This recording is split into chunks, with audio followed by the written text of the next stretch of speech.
السلام علیکم ورحمۃ اللہ وبرکاتہ. کیا حال ہے سب کا؟ الحمد للہ. نحمده ونصلی علی رسولہ الکریم. اما بعد فاعوذ باللہ من الشیطان الرجیم. بسم اللہ الرحمن الرحیم. رب اشرح لی صدری ویسر لی امری واحلل عقدۃ من لسانی یفقہوا قولی. زید بن ارقم رضی اللہ عنہ سے روایت ہے کہ نبی صلی اللہ علیہ وسلم نے فرمایا، اللہ عز و جل کی کتاب ہی اللہ کی رسی ہے. جو اس کی پیروی کرے گا وہ ہدایت پر رہے گا، اور جو اسے چھوڑ دے گا وہ گمراہی پر رہے گا. تو ہم سب کے لیے لازم ہے کہ ہم اللہ کی کتاب کو پکڑے رکھیں تاکہ ہم سیدھے راستے پر رہیں. صراط الذین انعمت علیہم، ان لوگوں کے راستے پر جن پر اللہ سبحانہ وتعالیٰ نے انعام کیا. قرآن مجید جو اللہ کی رسی ہے، اس کو پکڑنے کا مطلب کیا ہے کہ اس کو پڑھتے رہیں، اس کو سمجھتے رہیں، اس میں غور و فکر اور تدبر کرتے رہیں، کیونکہ کتاب کے آنے کا مقصد ہی یہی ہے. کتاب انزلناہ الیک مبارک لیدبروا آیاتہ ولیتذکر اولو الالباب. جو کتاب ہم نے آپ کی طرف نازل کی ہے بڑی برکت والی ہے تاکہ لوگ اس کی آیات میں غور و فکر کریں، اس کے اسرار کو جانیں، اس کی حکمتوں کو جانیں، اور اہل عقل اس سے سبق حاصل کریں. حسن بصری رحمہ اللہ کہتے ہیں، قرآن اس لیے نازل کیا گیا تاکہ اس پر غور و فکر کیا جائے، لیکن عموماً ہم صرف اس کی قرأت یا حفظ کو ہی نیکی کا کام سمجھتے ہیں، اس کو سمجھتے نہیں ہیں، غور و فکر نہیں کرتے. تو وہ کہتے ہیں کہ یہ نازل ہی اس لیے کیا گیا ہے کہ اس پر غور و فکر کیا جائے، اس پر عمل کیا جائے، لیکن لوگوں نے اس کی تلاوت کو اپنا عمل بنا لیا، یعنی تلاوت ہی کو کافی سمجھ لیا ہے. امام ابن تیمیہ کہتے ہیں، جو ہدایت کی غرض سے قرآن میں تدبر کرتا ہے اس کے لیے حق کا راستہ واضح ہو جاتا ہے. یحییٰ ابن سعید سے مروی ہے، وہ کہتے ہیں کہ میں اور محمد بن یحییٰ بن حبان دونوں بیٹھے ہوئے تھے کہ محمد نے ایک آدمی کو بلایا اور اس سے کہا، مجھے وہ بتاؤ جو آپ نے اپنے والد سے سنا ہے. اس آدمی نے کہا، میرے والد نے مجھے بتایا کہ وہ زید بن ثابت جو ایک صحابی تھے ان کے پاس آئے اور ان سے پوچھا کہ آپ کا 7 دن میں قرآن مکمل کر لینے کے بارے میں کیا خیال ہے، یعنی 7 منزلیں جو ہیں تو 7 دن میں پڑھ لیا جائے. زید نے کہا، یہ اچھا کام ہے، لیکن میں اسے آدھے مہینے یا 10 دن میں پڑھ کر مکمل کروں تو یہ مجھے 7 دن میں پڑھنے سے زیادہ عزیز ہے، اور آپ مجھ سے پوچھیں کہ ایسا کیوں ہے. انہوں نے کہا، میں آپ سے پوچھتا ہوں کہ ایسا کیوں ہے؟ تو زید نے کہا، اس لیے تاکہ میں قرآن میں غور و فکر کروں اور اس کے مسائل پر رک کر تدبر کروں، غور کروں. تو قرآن مجید کی تلاوت کرتے ہوئے بھی کیا کرنا چاہیے؟ رک رک کر اس پہ غور کرنا چاہیے. اسی لیے تلاوت کا معمول بھی آپ ترجمے والے قرآن مجید سے بنا لیجئے، اور خصوصاً جہاں نیچے لفظ لفظ کا ترجمہ لکھا ہوتا ہے، تاکہ پڑھتے پڑھتے آپ رک جائیں اور اللہ سبحانہ تعالیٰ آپ سے کیا کہہ رہے ہیں اس پر غور و فکر کر سکیں. کیونکہ قرآن مجید کی تلاوت اور اس کی سمجھ لازم و ملزوم ہے. قرآن کا حق ادا ہی نہیں ہوتا جب تک کہ اس کو اس مقصد کے لیے نہ پڑھا جائے جس کے لیے وہ آیا ہے. تو اللہ تعالیٰ سے دعا ہے کہ اللہ تعالیٰ ہمیں اس کی توفیق عطا فرمائے. 10واں پارہ. اعوذ باللہ من الشیطان الرجیم. بسم اللہ الرحمن الرحیم. وَاعْلَمُوا أَنَّمَا غَنِمْتُم مِّن شَيْءٍ فَأَنَّ لِلَّهِ خُمُسَهُ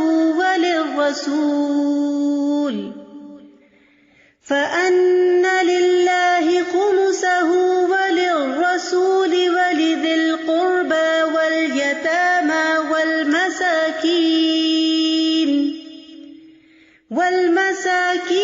وَابْنِ السَّبِيلِ إِن كُنتُمْ آمَنتُم بِاللَّهِ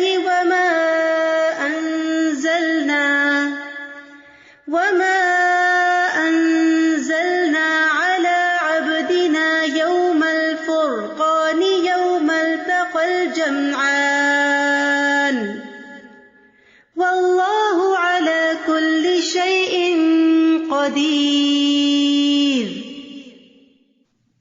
شروع کرتی ہوں اللہ کے نام سے جو بے انتہا مہربان نہایت رحم فرمانے والا ہے۔ جان لو کہ جو کچھ تم بطور غنیمت حاصل کرو تو اس کا 5واں حصہ اللہ کے لیے، رسول کے لیے اور اس کے قرابت داروں، مسکینوں اور مسافروں کے لیے ہے۔ اگر تم اللہ پر ایمان رکھتے ہو اور اس فتح و نصرت پر جو فیصلے کے دن ہم نے اپنے بندے پر نازل کی تھی، جبکہ دونوں لشکروں میں مقابلہ ہوا اور اللہ تعالیٰ ہر چیز پر قادر ہے۔ جنگ بدر ہی کے پس منظر میں آیات نازل ہوئی ہیں۔ جنگ بدر میں مسلمانوں کو مال غنیمت حاصل ہوا۔ اس وقت مال غنیمت کے بارے میں کوئی واضح قانون نہیں تھا، اس لیے اس بنا پر مسلمانوں میں آپس میں کچھ کشمکش بھی ہوئی اور ہر ایک نے اپنا حصہ جتانے کی کوشش کی، تو اس پر انہیں آپس کے تعلقات درست کرنے کے لیے کہا گیا، اور پھر تربیت کرنے کے بعد یہاں پر وہ طریقہ بتایا جا رہا ہے کہ مال غنیمت جو جنگ میں حاصل ہوگا وہ کس طرح تقسیم ہوگا۔ مال غنیمت پچھلی امتوں کے لیے حلال نہیں تھا، لیکن رسول اللہ صلی اللہ علیہ وسلم نے فرمایا میرے لیے مال غنیمت حلال کر دیا گیا، اور اس کی تقسیم کس طرح ہوگی کہ اس کے 5 حصے ہوں گے۔ 5واں حصہ اللہ کے لیے اور رسول کے لیے۔ اللہ کے لیے صرف برکت کے لیے یہاں پر آیا، ورنہ اللہ سبحانہ تعالیٰ تو خود سارے رزق کا مالک ہے، ہر چیز کا مالک ہے، اسے تو اس مال میں سے کچھ بھی نہیں چاہیے۔ لیکن یہ کہ 5واں حصہ جو خمس ہے وہ رسول اللہ صلی اللہ علیہ وسلم اور آپ کے قرابت داروں، مسکینوں، مسافروں کے لیے، اور پھر باقی جو ہیں حصے وہ جنگ میں شرکت کرنے والوں کے لیے ہیں، جن میں سے پیادہ جو ہے، جو پیدل ہے، اس کا 1 حصہ، اور جو گھڑ سوار ہے اس کے 2 حصے، ایک اس کا اور ایک اس کے گھوڑے کا خرچہ۔ اور اس طرح مال غنیمت کو تقسیم کرنے کا قانون دے دیا گیا۔ فرمایا اگر تم اللہ پر ایمان رکھتے ہو، یعنی اس کی صحیح تقسیم کا تعلق بھی ایمان کے ساتھ ہے۔ مال غنیمت امانت ہے۔ رسول اللہ صلی اللہ علیہ وسلم نے فرمایا مال غنیمت میں سے سوئی یا دھاگا یا اس سے بھی کم درجے کی چیز ہو تو وہ واپس کر دو، یعنی تقسیم سے پہلے کسی کو ایک سوئی بھی اس مال میں سے لینے کی اجازت نہیں۔ اور مال غنیمت میں خیانت سے بچو، کیونکہ وہ قیامت کے دن خائن کے لیے باعث عار اور ندامت ہوگی۔ اذ انتم بالعدوۃ الدنیا وهم بالعدوۃ القصویٰ، جب تم میدان جنگ کے اس کنارے پر تھے، یعنی مدینہ والی سائڈ پر، اور وہ دشمن پرلے کنارے پر تھے، یعنی جنگ بدر کی کچھ تصویر یہاں پیش کی جا رہی ہے۔ اور ابو سفیان کا قافلہ تم سے نیچے ساحل کی طرف اتر گیا تھا، اور اگر تم دونوں مسلمان اور کفار باہم جنگ کا عہد و پیمان کرتے، یعنی لڑنے کے لیے کوئی وقت مقرر کرتے، تو تم دونوں مقررہ وقت سے پہلو تہی کر جاتے، لیکن اللہ نے وہ کام پورا کرنا ہی تھا جو ہو کر رہنے والا تھا، یعنی 2 فریقوں کو جنگ بدر کے میدان میں لا کر ایک دوسرے سے بھڑا دیا، یہ اللہ کی تقدیر کا حصہ تھا، تاکہ جسے ہلاک ہونا ہے وہ دلیل کی بنا پر ہلاک ہو۔ یعنی اس میں بڑے بڑے سرداران قریش مارے گئے تھے، اور یہ ان کے لیے پیغمبر صلی اللہ علیہ وسلم کے ساتھ طرح طرح کی زیادتیاں کرنے کا ایک بدلہ تھا، یہ ایک عذاب تھا ان کے لیے۔ تو اللہ تعالیٰ کیا چاہتا تھا کہ ان کی قوت توڑ دے، اور جسے زندہ رہنا ہے یعنی اسلام کو، مسلمانوں کو، وہ بھی دلیل کی بنا پر زندہ رہے، اور اللہ تعالیٰ یقیناً سننے والا اور جاننے والا ہے۔ اے نبی صلی اللہ علیہ وسلم وہ وقت یاد کیجئے جب تمہارے خواب میں اللہ تعالیٰ تمہیں کافر تھوڑے دکھلا رہا تھا تاکہ مسلمانوں کا حوصلہ مضبوط رہے، اور اگر وہ آپ کو زیادہ دکھلاتا تو تم لوگ ہمت ہار دیتے اور اس معاملے میں جھگڑنا شروع کر دیتے کہ ہمیں مقابلہ کرنا بھی چاہیے یا نہیں، لیکن اللہ نے تمہیں بچا لیا۔ یقیناً وہ دلوں کے راز تک جانتا ہے اور کس طرح اللہ تعالیٰ مدد کرتا ہے، اور نبی کا خواب سچا بھی ہوتا ہے۔ اور یاد کرو جب تم دشمن سے ملے، اللہ نے تمہاری نظروں میں دشمن کی تعداد تھوڑی دکھلائی، اور دشمن کی نظروں میں تمہیں تھوڑا کر کے پیش کیا، تاکہ وہ سمجھے کہ تھوڑے سے لوگ ہیں، ان کے ساتھ تو بہت بڑے مقابلے کی ضرورت نہیں، تاکہ اللہ وہ کام پورا کر دے جس کا ہونا مقدر تھا، اور سب کاموں کا انجام تو اللہ ہی کے پاس ہے۔ ساری قدرت اور طاقت اور ہر چیز کو کرنا تو اسی کے ہاتھ میں ہے۔ اس لیے زندگی میں جب کوئی مشکل وقت آئے اس کو پکارے، اس کی مدد حاصل کرے، اس کی طرف راغب ہوں، کیونکہ کرنا اس نے ہے۔ یعنی بہت سی چیزیں ہم سمجھتے ہیں کہ میرے کرنے سے یا کسی انسان کے کرنے سے ہی مسئلہ حل ہوگا۔ کوششیں اپنی جگہ ہوں، مسلمان میدان جنگ میں تھے، کوشش میں تھے، انہوں نے اپنا سب کچھ حاضر کر دیا تھا اسلام کے لیے، لیکن بتانا یہاں یہ مقصود تھا کہ صرف تمہاری کوششوں سے تمہیں یہ کامیابی حاصل نہیں ہوئی، بلکہ یہ اللہ سبحانہ وتعالی کی طرف سے آئی ہے. وَمَن نَّصْرُ إِلَّا مِنْ عِنْدِ اللَّهِ یا ایھا الذین آمنوا، اے ایمان والو، جب کسی گروہ سے تمہارا مقابلہ ہو تو ثابت قدم رہو. ثابت قدمی بڑی ضروری ہے. زندگی میں کوئی بھی کام انسان جم کے کرتا ہے تو کامیابی حاصل ہوتی ہے، چاہے وہ کچھوے کی چال ہی کیوں نہ چل رہا ہو. بہت سے لوگ بڑی بڑی ذہانتوں کے مالک ہوتے ہیں، بہت سے وسائل ان کے پاس ہوتے ہیں، لیکن زندگی میں کامیاب نہیں ہوتے، کیونکہ وہ مستقل مزاجی کے ساتھ کام نہیں کرتے، کام میں ثابت قدمی نہیں دکھاتے. کبھی ایک چیز شروع کر لیتے ہیں، آدھی کی، کچھ کی، اور پھر اس کے بعد اس کو چھوڑ دیا، کچھ اور شروع کر دیا، پھر وہاں دل نہ لگا، کچھ اور شروع کر دیا. یونیورسٹی جاتے ہیں تو اپنی لائن چینج کرتے رہتے ہیں، کبھی ایک سبجیکٹ رکھ لیا، کبھی اس کو چینج کر کے کچھ اور رکھ لیا، اور کہیں کے بھی نہیں رہتے، اور اینڈ آف دا ڈے وہ کچھ کرنے کے قابل نہیں ہوتے. تو انسان دین کا معاملہ ہو یا دنیا کا معاملہ ہو، کسی چیز کو جب اختیار کرے تو شرح صدر کے ساتھ اللہ سے دعا کر کے، استخارہ کر کے، فَإِذَا عَزَمْتَ فَتَوَكَّلْ عَلَى اللَّهِ، جب عزم کر لو، پکا ارادہ کر لو کہ یہ کرنا ہے تو پھر کر کے چھوڑیں، مشکلات سے گھبرا کر اس کام کو چھوڑ نہ دیں. تو جب کسی گروہ سے تمہارا مقابلہ ہو تو ثابت قدم رہو. اور دوسرا کام، وَاذْكُرُوا اللَّهَ كَثِيرًا، اور اللہ کو بکثرت یاد کیا کرو، یعنی اپنی ہمت بھی لگاؤ اور اللہ کی یاد بھی زیادہ سے زیادہ ہو تاکہ تم کامیاب رہو. تو یہاں کامیابی کے 2 نکات بتا دیے گئے، ثابت قدمی اور اللہ کا ذکر، اور اللہ کے ذکر کی کثرت. صرف ذکر ہی نہیں، بہت زیادہ ذکر، بہت زیادہ دعائیں، التجائیں، فریادیں، جیسے پیچھے بھی آیا اذ تستغیثون ربکم، جب تم اپنے رب سے فریادیں کر رہے تھے. تو نبی صلی اللہ علیہ وسلم کون سی دعا کے ساتھ فریاد کر رہے تھے؟ یا حی یا قیوم برحمتک استغیث، تیری رحمت کی میں فریاد کرتا ہوں، تو اپنی رحمت برسا دے. تو یہ کلمہ جو ہے، اس سے جب دعا کی جاتی ہے تو قبولیت پاتی ہے. یہ فریادی کلمات ہیں. انسان اللہ سے فریادیں کرتا ہے تو جہاں کہیں کو مشکل پیش آئے، لوگوں کے پاس جانے اور بتانے کی ضرورت نہیں ہے، براہ راست اللہ سبحانہ تعالیٰ سے اپنا تعلق قائم کریں، کیونکہ ساری چیزوں کا مالک وہی ہے، کرنا اسی نے ہے. کوشش کے ساتھ خوب خوب دعائیں. اور کیا ہے کامیابی کے لیے کرنے کے کام؟ وَأَطِيعُوا اللَّهَ وَرَسُولَهُ، اور اللہ اور اس کے رسول کی اطاعت کرو. اور کیا نہیں کرنا؟ وَلَا تَنَازَعُوا، اور آپس میں جھگڑا نہ کرو. فَتَفْشَلُوا، ورنہ بزدل ہو جاؤ گے. یعنی اس چیز سے سختی سے بچنے کی ضرورت ہے کہ جو ٹیم کوئی کام کرنے کے لیے نکلے ان کے دل آپس میں جڑے ہوئے ہوں، ایک دوسرے سے نفرت نہ ہو، ایک دوسرے کو کاٹنا نہ ہو. وَتَذْهَبَ رِيحُكُمْ، آپس کی لڑائیوں سے، خواہ وہ کسی گھر کے اندر ہو، کسی جماعت کے اندر ہو، اس سے کیا ہوتا ہے؟ تمہاری ہوا اکھڑ جائے گی، تمہارا روب جاتا رہے گا، تمہاری عزت برباد ہو جائے گی. اور کیا کرو؟ وَاصْبِرُوا إِنَّ اللَّهَ مَعَ الصَّابِرِينَ، صبر سے کام لو، یقیناً اللہ سبحانہ وتعالیٰ صبر کرنے والوں کے ساتھ ہے. یعنی جو جمے رہیں، جو گھبراہٹ اور بے چینی اور اضطراب سے پرہیز کریں.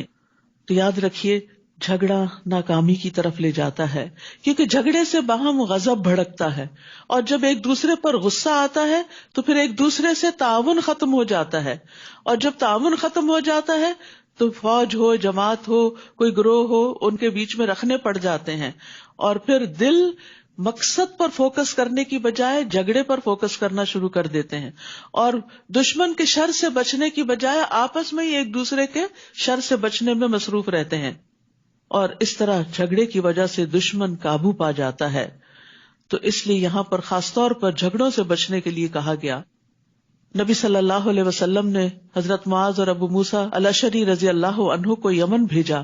آپ نے فرمایا، لوگوں کے لیے آسانی پیدا کرنا، انہیں سختیوں میں مبتلا نہ کرنا، ان کو خوش رکھنا، نفرت نہ دلانا، اور تم دونوں آپس میں اتفاق رکھنا، اختلاف پیدا نہ کرنا. یہ وہ اس وقت کے گورنر بنا کر بھیجے گئے تھے، لیڈرز تھے. تو ایک لیڈر کے اندر یہ کوالٹی ہونی چاہیے کہ وہ اپنے ساتھیوں کو اور اپنی جماعت کو پیار کے ساتھ، محبت کے ساتھ لے کر چلے، اور ان کے لیے آسانیاں پیدا کرے. یہ نہیں کہ اب آپ کو اتھارٹی مل گئی ہے اور آپ دوسروں پر حکم چلا کر ان کی زندگی دوبھر کر دیں اور ان پر سختیاں کریں. نہیں، ان کو خوش رکھیں، نفرت نہ دلائیں، اتفاق رکھیں، اختلاف پیدا نہ کریں. یہ ہے کامیابی کی علامات. جس قوم کے اندر، جس گروہ کے اندر یہ خوبیاں پیدا ہو جاتی ہیں وہ ترقی کی منزلیں طے کرنے لگتی ہے. جابر رضی اللہ عنہ سے روایت ہے کہ میں نے نبی صلی اللہ علیہ وسلم کو فرماتے ہوئے سنا، یقیناً شیطان اس بات سے مایوس ہو چکا ہے کہ جزیرۃ العرب میں نمازی اس کی عبادت کریں، لیکن وہ ان میں لڑائی اور فساد کرا دے گا. لوگ آپس میں لڑیں گے، دین سب کا ایک ہوگا لیکن دل جدا ہو جائیں گے. تو یاد رکھیے، کسی بھی معاملے میں جھگڑا پسندیدہ نہیں. جھگڑا چھوڑنے والے کے لیے جنت کا وعدہ ہے. رسول اللہ صلی اللہ علیہ وسلم نے فرمایا، میں اس شخص کے لیے جنت کے اطراف میں ایک گھر کا ضامن ہوں جو حق پر ہونے کے باوجود جھگڑا چھوڑ دے. یعنی حق اس کا ہے لیکن وہ وڈرا کر لے اور صلح کر لے. پھر فرمایا، اور ان لوگوں کی طرح نہ ہو جانا جو اپنے گھروں سے اتراتے ہوئے اور لوگوں کو اپنی شان دکھلاتے ہوئے نکلے. اشارہ ہے کفار قریش کی طرف کہ جو مقابلے کے لیے آ رہے تھے تو بہت دھوم دھڑاکے کے ساتھ. یہ لوگ اللہ کی راہ سے روکتے تھے اور جو کچھ وہ کرتے تھے اللہ ان کا احاطہ کیے ہوئے ہے. یعنی یہ لوگ نبی صلی اللہ علیہ وسلم کی لائی ہوئی دعوت کا انکار کرتے تھے اور لوگوں کو آپ کی طرف آنے نہیں دیتے تھے اور اپنے غلط کاموں پر بھی اترانے والے تھے. یاد رکھیے، اترانا اور فخر جتانا اللہ سبحانہ تعالیٰ کو پسند نہیں.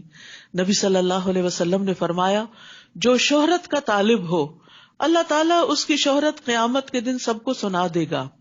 جو کوئی لوگوں کو دکھانے کے لیے کوئی کام کرے گا اللہ تعالیٰ قیامت کے دن اس کو سب لوگوں کو دکھا دے گا. یعنی اس کے دھوکے کو، اس کے فریب اور فراڈ کو سب کے سامنے کر دے گا کہ بظاہر اس نے اپنے اوپر دین کا لبادہ اوڑا ہوا تھا لیکن یہ دراصل اپنے آپ کو نمایاں کرنا چاہتا تھا. وَإِذْ زَيَّنَ لَهُمُ الشَّيْطَانُ أَعْمَالَهُمْ، جبکہ شیطان نے ان کے لیے ان کے اعمال خوشنما بنا کر دکھائے اور کہنے لگا آج تم پر کوئی غالب نہیں آ سکتا. یعنی شیطان نے نبی صلی اللہ علیہ وسلم کے دشمنوں کو، مخالف فوج کو دھوکے میں مبتلا کیا کہ تمہاری طاقت زیادہ ہے اور تمہاری شان و شوکت زیادہ ہے، مسلمان تو تعداد میں بہت کم ہیں اور ان کے پاس تو اسلحہ بھی نہیں، لہذا تم ہی غالب آؤ گے اور میں تمہارا مددگار ہوں. کہتے کہ شیطان بنو مدلج کے ایک لیڈر کی شکل میں آیا اور کہنے لگا کہ ہم بھی تمہارے ساتھ ہیں، تم گھبراؤ نہیں. پھر جب دونوں لشکروں کا آمنا سامنا ہوا تو الٹے پاؤں پھر گیا، کہنے لگا میرا تم سے کوئی واسطہ نہیں، میں وہ کچھ دیکھ رہا ہوں یعنی فرشتے جو تم نہیں دیکھتے. مجھے اللہ سے ڈر لگتا ہے اور اللہ سخت سزا دینے والا ہے.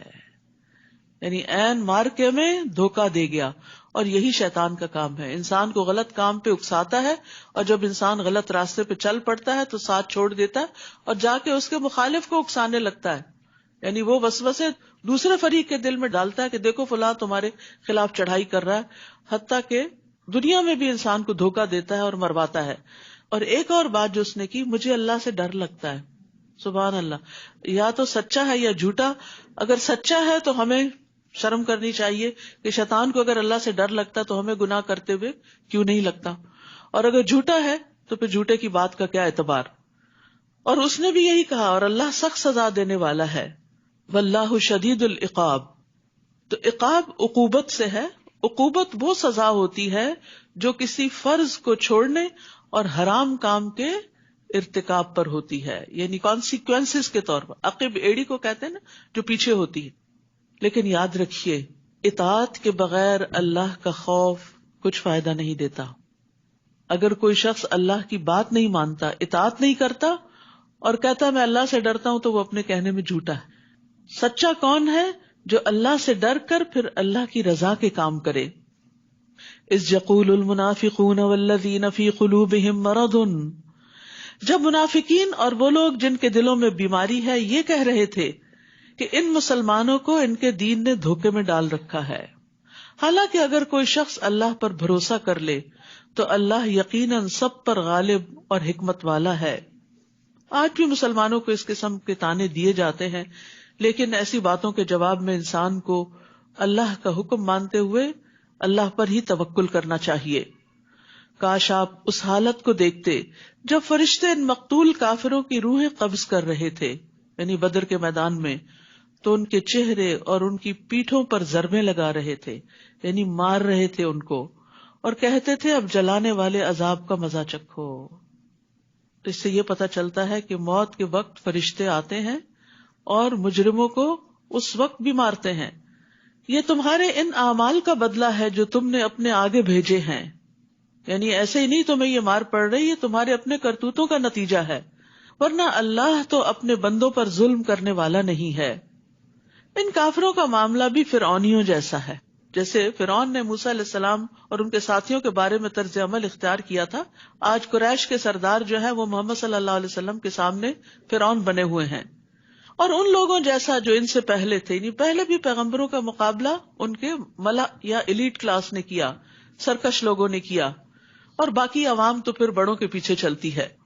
ان لوگوں نے اللہ تعالیٰ کی آیات کا انکار کیا تو اللہ نے ان کے گناہوں کے بدلے انہیں پکڑ لیا۔ اللہ تعالیٰ یقیناً بڑا طاقتور اور سخت سزا دینے والا ہے۔ ایسا اس لیے ہوتا ہے کہ اللہ کا طریقہ یہ ہے کہ اگر اللہ کسی قوم کو نعمت سے نوازے تو وہ اس نعمت کو اس وقت تک ان سے نہیں بدلتا جب تک کہ وہ قوم خود اپنے طرز عمل کو بدل نہیں دیتی۔ اللہ سب کچھ سننے اور جاننے والا ہے۔ تو یاد رکھیے نعمتیں برقرار رہتی ہیں اگر انسان اطاعت گزار اور شکر گزار رہتا ہے۔ اسی طرح برا حال بھی نہیں بدلتا انسان کا اچھے حال میں جب تک انسان اللہ کی اطاعت کی طرف نہیں آتا۔ اللہ سبحانہ تعالیٰ کا فرمان کیا ہے کہ جس قوم پر اللہ کوئی انعام کرتا ہے اللہ اس انعام کو اس وقت تک نہیں بدلتا جب تک وہ ناشکری نہ کریں اور شکر گزاری کو چھوڑ نہ دیں۔ جب وہ ناشکری کرنے لگتے ہیں تو اللہ تعالیٰ اپنے دیے گئے انعام کو ان سے بدل دیتا ہے، نعمتیں چھن جاتی ہیں یا فوراً یا ایک وقت کے بعد۔ آج آپ دیکھیے کہ جس طرح ہم اس وقت ریسورسز کو غلط طریقے سے استعمال کر رہے ہیں، جیسے کچھ ممالک میں پانی کی کمی ہوتی چلی جا رہی، اس کے باوجود پانی کا جو ضیاع ہے اس سے لوگ پرہیز نہیں کرتے، تو یہ سب نعمتیں ہیں اللہ کی، اللہ تعالیٰ دیتا ہے، لیکن جب لوگ نعمتوں کو ابیوز کرتے ہیں تو پھر اللہ سبحانہ تعالیٰ ان کو مشقتوں میں ڈال دیتا ہے۔ تو انسان کو چاہیے کہ نعمتوں کا صحیح استعمال کرے، نعمت استعمال کر کے شکر گزار ہو اور اللہ تعالیٰ سے مزید نعمتیں طلب کرتا رہے، تو دنیا اور آخرت میں خیر کا باعث بننے والی نعمتوں کا سوال کرنا چاہیے۔ انس رضی اللہ عنہ کہتے ہیں کہ ایک مرتبہ رسول اللہ صلی اللہ علیہ وسلم اپنے کسی صحابی کی عیادت کے لیے تشریف لے گئے۔ وہ چوزے کی طرح ہو چکے تھے، تو آپ نے ان سے پوچھا کیا تم اللہ تعالیٰ سے کوئی دعا مانگتے تھے؟ اس نے کہا جی ہاں، میں یہ دعا مانگتا تھا کہ اے اللہ تو نے مجھے آخرت میں جو سزا دینی ہے وہ دنیا میں ہی دے دے۔ تو رسول اللہ صلی اللہ علیہ وسلم نے اس سے فرمایا تم اللہ کے عذاب کی طاقت نہیں رکھتے؟ تم نے یہ دعا کیوں نہ کی اللہم ربنا آتنا فی الدنیا حسنہ وفی الآخرۃ حسنہ وقنا عذاب النار، یعنی سزا نہیں کبھی مانگنی چاہیے بلکہ بھلائیاں مانگنی چاہیے۔ مصیبت اور پریشانی میں بھی اللہ تعالیٰ سے عافیت مانگنی چاہیے، بیماری ہو تو شفا مانگنی چاہیے۔ کدأب آل فرعون والذین من قبلہم کذبوا بآیات ربہم فأہلکناہم بذنوبہم واغرقنا آل فرعون وکل کانوا ظالمین۔ ان لوگوں کا معاملہ یعنی نبی صلی اللہ علیہ وسلم کے ان دشمنوں کا معاملہ بھی آل فرعون جیسا ہے اور ان لوگوں جیسا جو ان سے پہلے تھے، یعنی پچھلے انبیاء کے جو دشمن تھے، انہوں نے اپنے رب کی آیات کو جھٹلایا تو ہم نے انہیں ان کے گناہوں کی پاداش میں ہلاک کر دیا اور فرعون کی قوم کو غرق کر دیا، کیونکہ فرعون ان سب کے مقابلے میں زیادہ سخت دشمن تھا اور یہ سبھی لوگ ظالم تھے۔ تو کفار قریش کو بتایا یہ جا رہا ہے کہ آج تمہارے سامنے بھی وہی انجام آ رہا ہے جو پچھلے انبیاء کے مخالفین کا انجام ہوا تھا کہ ان کی قوموں کو تباہ کر دیا گیا تھا، لیکن محمد صلی اللہ علیہ وسلم کی قوم میں سے جو ایمان لائے ان کو بچا لیا گیا اور جنہوں نے نہیں مانا ان میں سے کچھ جنگ بدر میں مارے گئے اور کچھ آگے سورۃ توبہ میں آپ کو پتہ چلے گا کہ ان کے ساتھ کیا انجام ہوا۔ ان کو مہلت دینے کے بعد ان کو دھمکی دی کہ اگر تم نہیں مانتے تو یا نکل جاؤ یا تمہیں ختم کر دیا جائے گا۔ اللہ کے ہاں بدترین جانور، انسان نہیں کہا، بدترین جانور وہ لوگ ہیں جنہوں نے حق کا انکار کر دیا، پھر وہ ایمان لانے پر تیار نہیں، یعنی رسول کو اپنے سامنے پا کر، قرآن کو اپنے سامنے پا کر، سارے دلائل دیکھ کر پھر بھی نہیں مانے، تو پھر ایسے لوگ انسان ہی نہیں۔ وہ لوگ جنہوں نے آپ سے عہد کیا پھر وہ ہر بار ہی اپنے عہد کو توڑ دیتے ہیں اور اللہ سے ڈرتے نہیں۔ جیسے فرعونیوں نے موسیٰ علیہ السلام سے عہد کیے کہ اگر ہماری مشکل ٹل جائے تو ہم مان جائیں گے، لیکن پھر عہد توڑ دیتے، پھر مشکل آتی، پھر وہی سلسلہ چل پڑتا. ایسے عہد شکن لوگ اگر آپ کو میدان جنگ میں مل جائیں تو انہیں عبرتناک سزا دیں تاکہ ان کے پچھلے بھی سبق حاصل کریں. اور اگر آپ کو کسی قوم سے خیانت، عہد شکنی کا خطرہ ہو تو برابری کی سطح پر ان کا معاہدہ ان کے آگے پھینک دیں، کیونکہ اللہ تعالیٰ خیانت کرنے والوں کو پسند نہیں کرتا. یعنی جن قوموں کے ساتھ معاہدے ہوں ان معاہدوں کو پورا کیا جائے. المائدہ میں بھی معاہدے پورے کرنے کا حکم دیا گیا تھا. تو معاہدہ چاہے کسی مسلمان سے ہو یا نان مسلم سے ہو، اسے پورا کرنا چاہیے. اور کافر لوگ ہرگز یہ خیال نہ کریں کہ وہ بازی لے جائیں گے، یعنی محمد صلی اللہ علیہ وسلم کے مقابلے میں کامیاب ہو جائیں گے، کیونکہ وہ ہمیں عاجز نہیں کر سکتے. اللہ سبحانہ تعالیٰ نے آخر کار ہر پیغمبر کو فتح بخشی.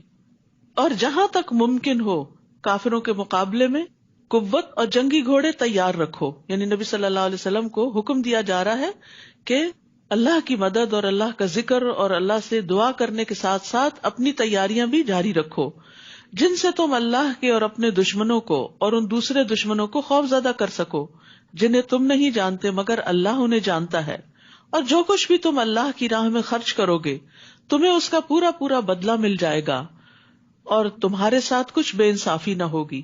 یعنی اس تیاری کے لیے لازماً مال درکار ہے، تو جو اپنے مال میں سے کچھ بھی خرچ کرے گا وہ اللہ کے ہاں اس کا بدلہ پائے گا. اور اگر وہ صلح کی طرف مائل ہو، یعنی تمہارے دشمن صلح کرنا چاہتے ہو اور آپ کو یہ اندیشہ ہو کہ شاید وہ دھوکہ دے جائیں، تو آپ بھی اللہ پہ بھروسہ کرتے ہوئے صلح پر آمادہ ہو جائیے، کیونکہ ہمارا دین صلح پسند ہے. جنگ صرف بوقت ضرورت ہے. یقیناً وہ سب کچھ سننے والا اور جاننے والا ہے. اور اگر وہ آپ کو دھوکہ دینے کا ارادہ رکھتے ہوں تو آپ کے لیے اللہ کافی ہے. وہی تو ہے جس نے اپنی مدد سے اور مسلمانوں کے ذریعے آپ کی تائید کی اور ان صحابہ کرام کے دلوں میں الفت ڈال دی، باہم محبت ڈال دی. اگر وہ سب کچھ خرچ کر ڈالتے جو اس زمین میں موجود ہے تو بھی آپ ان کے دلوں میں الفت پیدا نہیں کر سکتے تھے. محبتیں مال سے پیدا نہیں کی جا سکتی. بعض گھرانوں میں آپ دیکھیں کہ شوہر بڑے بڑے قیمتی تحفے بیویوں کو لا کر دیتے ہیں، لیکن وقت نہیں دیتے، پاس نہیں بیٹھتے، جذبات کا خیال نہیں رکھتے. وہ سمجھتے ہیں کہ صرف مال دے کے خوش کیا جا سکتا ہے، تو وہ کبھی بھی اپنی بیوی کی محبت حاصل نہیں کر سکتے. اس کے برعکس ایک غریب شوہر جو بیوی کے جذبات کا خیال رکھتا ہے، اپنی حیثیت کے مطابق اس کی ضروریات کا خیال رکھتا ہے، کیئرنگ ہے، وہ کہیں زیادہ جواب میں محبت اور عزت پاتا ہے. اور یہ کسی بھی رشتے اور کسی بھی ریلیشن کے معاملے میں ہے کہ آپ لوگوں کو مال سے نہیں خرید سکتے. مال سے خریدے ہوئے لوگ وقتی فائدہ دے سکتے ہیں آپ کو، ان کے دلوں میں آپ کی مستقل محبت نہیں ہو سکتی. تو یہاں بھی اللہ سبحانہ وتعالیٰ فرما رہے ہیں کہ یہ محبت اللہ نے دلوں میں ڈالی ہے. اگر آپ وہ سب کچھ خرچ کر ڈالتے جو زمین میں، پورے کی پوری دولت، پوری زمین کا سامان، تو بھی آپ ان کے دلوں میں الفت نہیں پیدا کر سکتے تھے. یہ دل جو ہے نا، یہ اللہ کے ہاتھ میں ہوتے ہیں. اللہ جس کے دل میں جس کی محبت ڈال دے، یہ اسی کا کام ہے. اس لیے اگر لوگوں کے دلوں میں آپ سمجھیں کہ بچے آپ سے محبت نہیں کرتے، یا بہن بھائیوں کے دلوں میں محبت نہیں آپ کے لیے، یا شوہر کے دل میں نہیں، تو یہ بھی اللہ سے مانگیے کہ اللہ ان کے دلوں کو ہمارے لیے مسخر کر دے اور ہماری طرف راغب کر دے، تاکہ ہم اس دنیا میں بھی ایک اچھے خوشگوار ریلیشن شپ میں ہوں. کیونکہ جب آپ کسی سے محبت کرتے ہو، جواب میں آپ کو محبت نہ ملے تو یہ بڑی تکلیف دہ بات ہوتی ہے. فرمایا یہ اللہ ہی ہے جس نے ان میں الفت ڈال دی، کیونکہ وہ سب پر غالب اور حکمت والا ہے. ابن عباس کہتے ہیں بے شک جب اللہ کچھ دلوں کو ایک دوسرے کے قریب کر دیتا ہے تو کوئی چیز انہیں دور نہیں کر سکتی. یعنی آپ ایک دوسرے کے خلاف بھی ان کو بھڑکائیں تو آپ انہیں توڑ نہیں سکتے. بازو کو دشمن کی یہ چال ہوتی ہے پھوٹ ڈالنے کے لیے ایک دوسرے کے درمیان غلط فہمیاں ڈالنا. پھر انہوں نے اسی آیت کی تلاوت کی کہ لوگوں کی ڈالی ہوئی غلط فہمیاں کوئی نقصان نہیں دیتی اگر اللہ محبت ڈالے رکھے.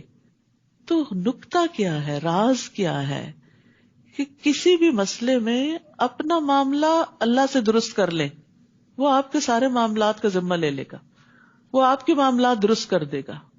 ہم بعض اوقات دوسروں کو بلیم کرنا شروع کر دیتے ہیں یا صرف رونے دھونے سے کام لیتے ہیں، اللہ سبحانہ وتعالیٰ کی طرف رجوع نہیں کرتے اور مسائل حل نہیں ہوتے. تو سب سے آسان طریقہ کیا ہے؟ ایاک نعبد و ایاک نستعین. تیری ہم عبادت کر، تیرے ہم بندے ہیں، تجھ سے ہی مدد چاہتے ہیں، تو نہیں مسئلہ حل کرنا ہے، کوشش ہم کریں گے، مدد تو کرے گا. اور پھر آپ دیکھیں کیسے کیسے ونڈرز ہوتے ہیں. اور پھر یہ دعائیں بھی پڑھنی چاہیے. اللہم الف بین قلوبنا واصلح ذات بیننا واہدنا سبل السلام، آخر تک. اے اللہ ہمارے دلوں میں الفت پیدا کر دے اور ہمارے آپس کے معاملات کی اصلاح کر دے. یہ گھروں کے جھگڑے فساد میں بڑی بہترین دعا ہے. اور ہمیں سلامتی کے راستوں کی طرف رہنمائی فرما اور ہمیں اندھیروں سے نجات دے کر نور کی طرف لے آ اور ہمیں تمام ظاہری اور چھپی بدکاریوں سے محفوظ رکھ. اور ہمارے کانوں اور ہماری آنکھوں اور ہمارے دلوں اور ہمارے گھر والوں اور ہمارے بچوں میں برکتیں عطا فرما اور ہماری توبہ قبول فرما. بلا شبہ تو بہت زیادہ توبہ قبول کرنے والا ہے اور رحمت کرنے والا ہے. اور ہمیں اپنی نعمتوں کا شکر کرنے والا بنا دے اور ان کی تعریف کرنے والا اور ان کو قبول کرنے والا بنا دے اور ان نعمتوں کو ہم پر مکمل فرما دے. یہ دعائیں اور اسی طرح کی اور دعائیں جو ہیں، یہ چھوٹی سی کتاب ہے قرآنی اور مسنون دعائیں، ان میں موجود ہیں. آپ اپنا روز کا معمول بنا لیں کہ شروع سے لے کے آخر تک اس کو 4 دن میں پڑھیں، ہفتے میں پڑھیں، روز کا 1 صفحہ پڑھیں، کچھ نہ کچھ دعائیں. اس طرح آپ دیکھیں ساری اچھی اچھی دعائیں آپ مانگ لیں گے.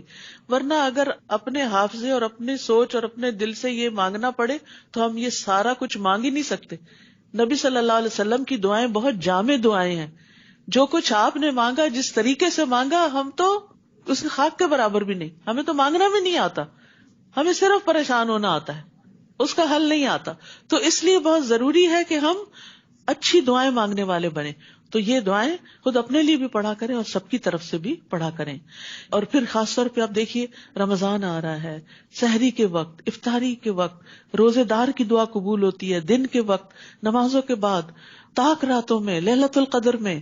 معلوم نہیں کون کون سی دعائیں قبول ہو جائیں اور زندگی کا نقشہ ہی بدل جائے.